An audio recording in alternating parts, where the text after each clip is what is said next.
వెంకీ, సుమంత్ మంచి ఫ్రెండ్స్. చిన్నప్పటి నుంచి కలిసే ఉండేవారు. వెంకీ వాళ్ళ నాన్నకి వెంకీ చిన్నప్పుడే ట్రాన్స్ఫర్ అవ్వడం వల్ల వెంకీ వాళ్ళ ఫ్యామిలీ వేరే ఊరికి షిఫ్ట్ అవుతారు. అప్పటి నుంచి వాళ్ళ మధ్య ఎక్కువగా మాటలు లేవు. కొన్ని సంవత్సరాల తరువాత సుమంత్ వాళ్ళ చెల్లి పెళ్ళి ఉండడంతో సుమంత్ వెంకీకి ఫోన్ చేసి వాళ్ళ ఇంటికి రమ్మని పిలుస్తాడు. రే వెంకీ, మా చెల్లికి మ్యారేజ్ ఫిక్స్ అయిందిరా. 2 డేస్లోనే మ్యారేజ్. నువ్వు పక్కాగా రావాలి. సరేరా, నేను రేపు మార్నింగ్ వస్తాను. నువ్వు స్టేషన్కి రా. సరేరా, నువ్వు స్టేషన్కి వచ్చి కాల్ చేయి, నేను వస్తాను. సరేరా. హలో, చెప్పరా వెంకీ, వచ్చావా స్టేషన్కి? వచ్చానురా, నువ్వు స్టేషన్ దగ్గరికి రా. సరేరా, వస్తున్నాను. అమ్మా, వెంకీ స్టేషన్కి వచ్చాడంట. నేను వెళ్ళి రిసీవ్ చేసుకొని వస్తాను. రే సుమంత్, ఈ టైంలో ఆ స్టేషన్కి వెళ్ళడం అంత మంచిది కాదు. అయినా నీకు ఆ స్టేషన్ గురించి అంతా తెలిసి కూడా వెంకీని ఎందుకు రమ్మని చెప్పావు? అమ్మా, నేను వెళ్ళి తీసుకొని వస్తాను. మళ్ళీ వాడికి అక్కడ ఏమైనా కనిపిస్తే భయపడతాడు. నేను వెళ్ళి జాగ్రత్తగా తీసుకొని వస్తాను.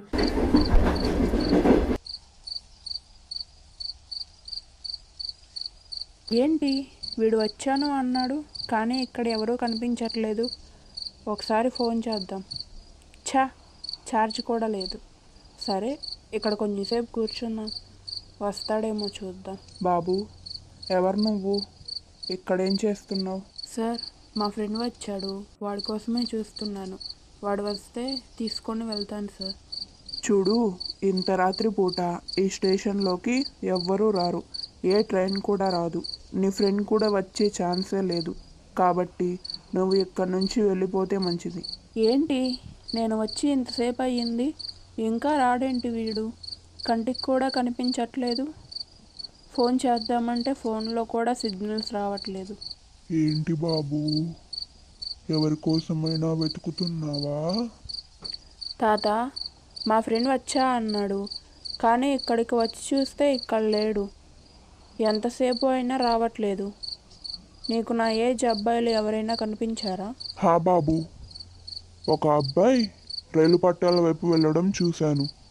అతనికి కూడా సరిగ్గా నీ వయసే ఉంటుంది.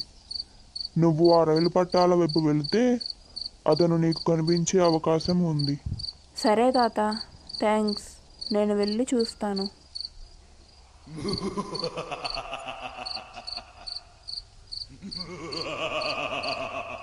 ఏ వెంకీ, ఏంట్రా అక్కడేం చేస్తున్నావు? రే సుమంత్, నేను ఇక్కడి నుంచి కదలలేకపోతున్నానురా. నా దగ్గరికి రారా, వచ్చి నన్ను పైకి తీసుకొని వెళ్ళరా. ఏంట్రా కదలలేకపోవడం ఏంటి? అసలు నువ్వు అటువైపు ఎందుకు వెళ్ళావు? రేయ్, నువ్వు ఫస్ట్ వచ్చి నన్ను పైకి తీసుకొని వెళ్ళరా. నీకు తర్వాత అన్ని వివరంగా చెప్తాను. సరేరా, ఆగు, వస్తున్నాను. ఏంటి, వెంకీ ఫోన్ నుంచి ఫోన్ వస్తుంది. రే సుమంత్, మార్నింగ్ ట్రైన్ మిస్ అయిందిరా. నేను రూమ్కి వచ్చి పడుకున్నాను. నీకు చెప్దామని కాల్ చేశాను, కానీ నీ ఫోన్ స్విచ్ ఆఫ్ వచ్చింది. ఏమనుకోకరా, నేను ఈరోజు ఈవినింగ్ ట్రైన్ ఎక్కుతాను. రేపు మార్నింగ్ కల్లా అక్కడ ఉంటాను అని చెప్పి కాల్ కట్ చేస్తాడు. సుమంత్కి నరాలన్నీ బిగుసుకుపోతాయి. భయంతో ఒళ్ళంతా చెమటలు పడతాయి.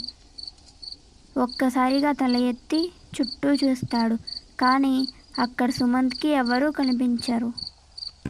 అబ్బా, ఈ రైల్వే ట్రాక్ గురించి అందరూ చెప్పుకుంటుంది విని కూడా వాడి కోసం ఇక్కడికి వచ్చాను.